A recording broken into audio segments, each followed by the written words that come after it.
Magnus Carlsen, the top-ranked chess player in the world, has experienced some worst defeats of his career. Chess legend Magnus Carlsen is renowned for his outstanding talent and tactical play, which have helped him achieve several victories throughout his career. But in these specific games, everything was different. We're going to go deeply into Carlsen's worst defeats ever and examine what went wrong. Starting with this game against a user Dropstone. This game is from a clip in which Magnus was playing some bullet-based games. David Parvyan, who serves as his opponent in this game, starts the match with an a4 move. As he responded with my favorite opening, the Kurokan.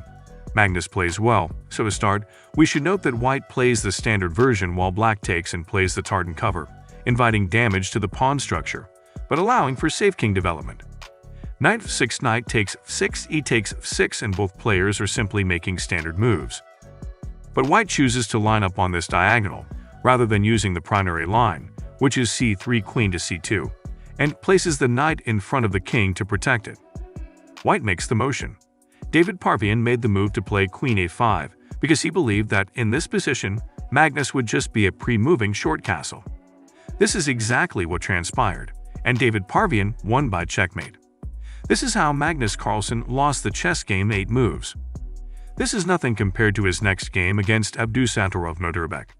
As soon as the game begins and their pieces are ready, observe how Airbag starts with c4, and Magnus takes 20 seconds to consider his response before playing knight f6. After a few more developing movements, the game switches to an English opening with the white pawns on c4 and e4, and the black knights on c6 and f6. Magnus moves his queen to f6 and offers Nodirbek's queen on f3 a queen trade. This choice is yours to make if he's willing to trade into an early endgame, but because Magnus is renowned for being an expert in endgame situations and having the ability to produce victories from even the most straightforward endgame situations, Nodirbek quickly declines and moves his queen back to d1. Magnus picks up a piece and begins to fidget with it, which is typically a sign that he is calculating more difficult lines at this point in the game. Already deeply contemplative, Magnus is taking his time to calculate while Nodirbek plays fairly quickly, his body language almost appearing impatient. There is now a deal for 2 pawns. Since there aren't many pieces remaining on the board and Nodirbek has a passed pawn, Magnus now realizes that he is unlikely to win this position. You must ensure that the pawn of Nodirbek cannot advance to avoid falling behind.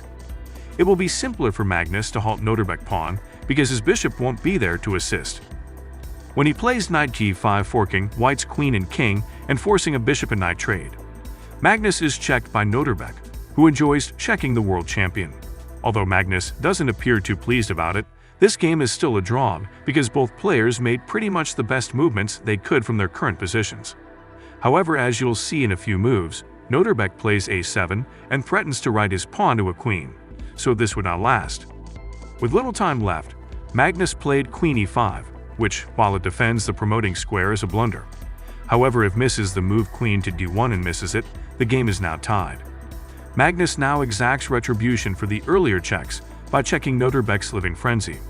He must continue checking so that white cannot promote after all checks, and everything appears to be going well for Magnus.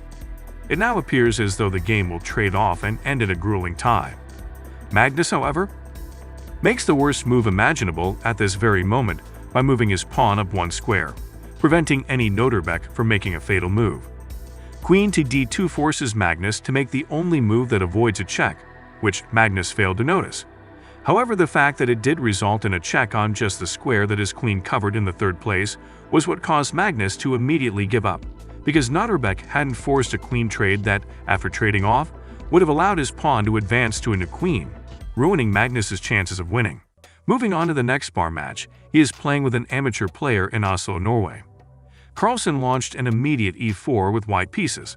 The game soon transitions into the traditional Roy Lopez, opening with the knights connected and c3 being played after his opponent answered with e5.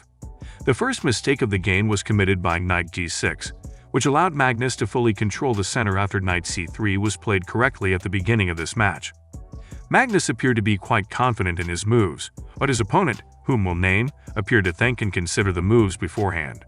As you'll see in a few moves, this will have a significant impact on the result of the match. Immediately finds an offensive move with queen a5, which is regrettably another error because it doesn't threaten mate after playing queen e5, which poses a terrifying mate threat on the a2 square. d7 is quickly in difficulty once more. moves his rook away from danger in a gesture that indicates he is aware that things are becoming worse, but continues to play the game. It is struggling under pressure to maintain her grip when a miracle transpires. Carlsen makes a poor choice. Knight f5 automatically tries to seize the knight after allowing it to win a free pawn while assaulting the queen under intense pressure, before realizing he's made a catastrophic error and trying to play for a clever queen fork. He had unintentionally misplayed his queen. After making this move, Magnus Carlsen promptly announced his resignation, feeling extremely upset that his brisk movements and unwavering confidence throughout the game had caused him to err and mistakenly capture a piece.